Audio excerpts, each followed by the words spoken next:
An Airbnb host who canceled a woman's reservation using a racist remark has been ordered to pay $5,000 in damages for racial discrimination and take a course in Asian American Studies.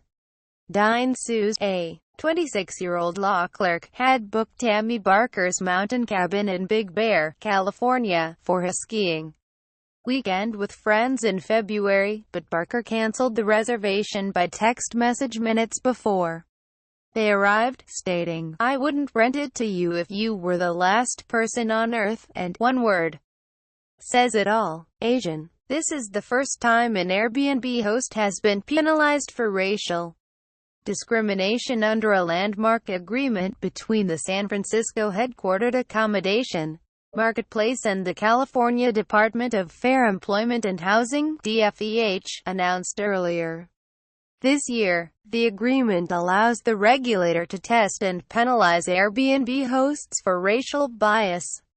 Airbnb gives in to regulators' demand to test for racial discrimination by hosts. Read more. In addition to paying monetary damages and taking a college-level course in Asian American Studies, Barker must agree to comply with anti-discrimination laws, make a personal apology to sue, participate in a community education panel, and volunteer with a civil rights organization.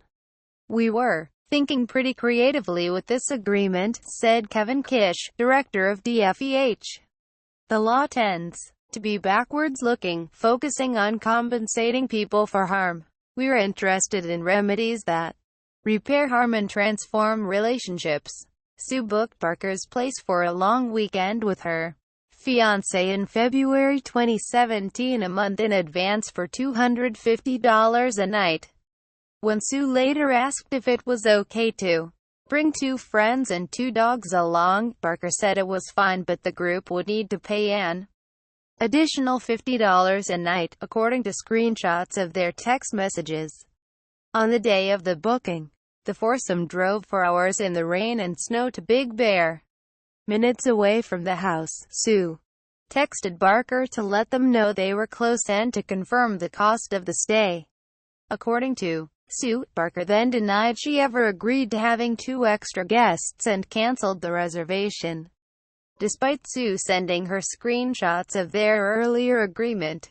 When Sue said she'd complained to Airbnb about the racist remark, Barker replied, "It's why we have Trump, and I will not allow this country to be told what to do by foreigners." In an emotional video immediately after the incident, Sue said, "I just feel so hurt. People thought, oh, with the election of President Obama racism is over in this country. No, it's very much alive, it exists, and it could happen to anyone. It stings that after living in the U.S. for over 23 years this is what happens. No matter if I follow the law, no matter how well I treat others, it doesn't matter.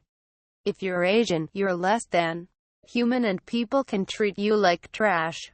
Facebook, Twitter, Pinterest. Dine Sue talking shortly after the Airbnb host canceled her reservation after Sue complained. Airbnb carried out its own investigation and banned Barker from the platform.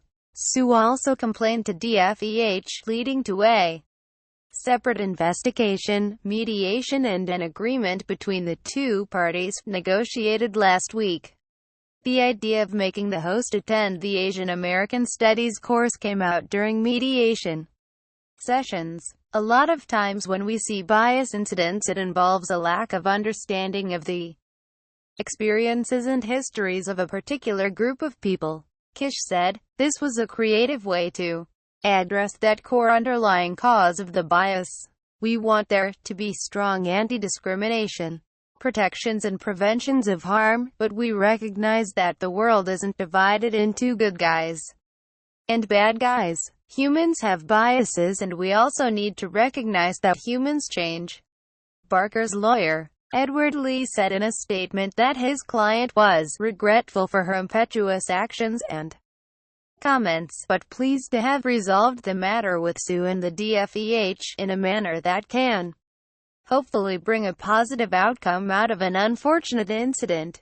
Airbnb allowed the DFEH to regulated for racial bias following a 10-month investigation based on a growing number of reports suggesting hosts regularly refuse to rent to guests due to their race, a problem exposed in 2016 under the hashtag #AirbWhileBlack.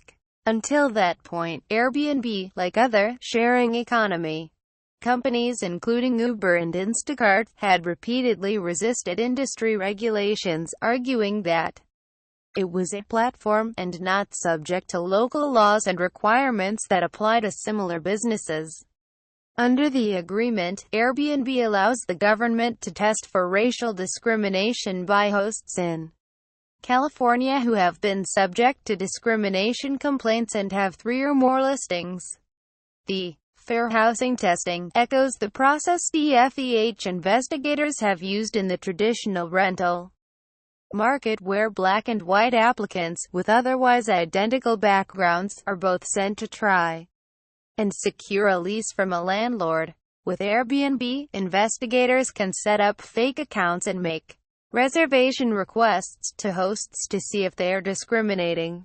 Kish hopes that this first case will send a message to hosts: "We're watching," he said. "But we're willing to be creative. We are interested in facilitating the types of outcomes that allow people to not only be compensated for harm, but transform their relationships with each other and their communities." Airbnb did not respond to a request for comment. This article was amended on the 13th of July 2017. A previous version of The Stand first incorrectly referred to Dine Sue as the Airbnb host. She was the victim of host Tammy Barker's discriminatory remark.